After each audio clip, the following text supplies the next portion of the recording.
radish, bell pepper, extender, apple, Kimchi na.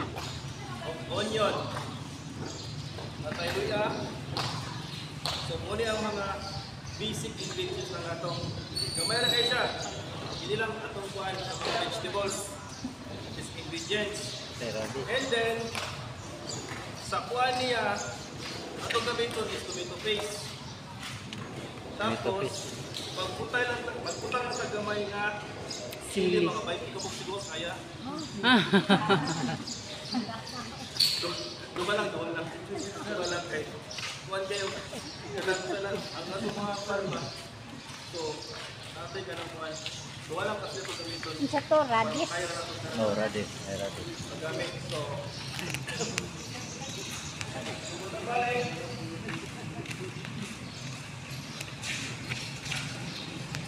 para kilaw. Kilaw dai. Ano? hindi kayo siya komplikado para sa kuhan. So, ano lang pag-iwa niya, pwede kang libong. And then, ang pinakaubos niya, kasi puro na inyong kanang ibilin kamay, kaya mo pa na yung unahon kung piling ka ng masa ninyo karon. Masa na po ba? Kung kuhan siya ang manakuhan. So, unahon pa rin siya o ka ng kuhan, punta na po diri, punta na po kamay asin,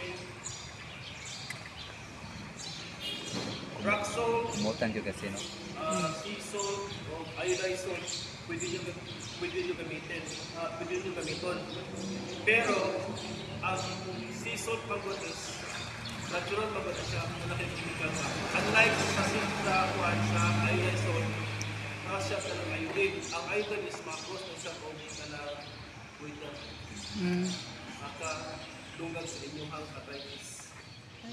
And then, worst case scenario is maka-taas ko siya kuwatag ka ng kuwan sa inyong blood pressure.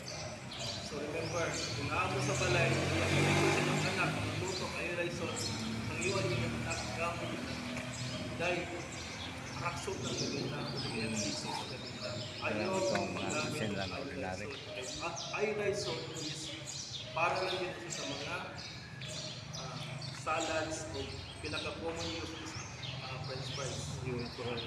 So, iwasin ninyo maggamit ng iodized salt. Kapit itong mga high blood diabetes, iwasin.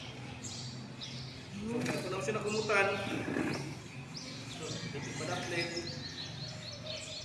tapos, ngayon na po siya, tawag na po.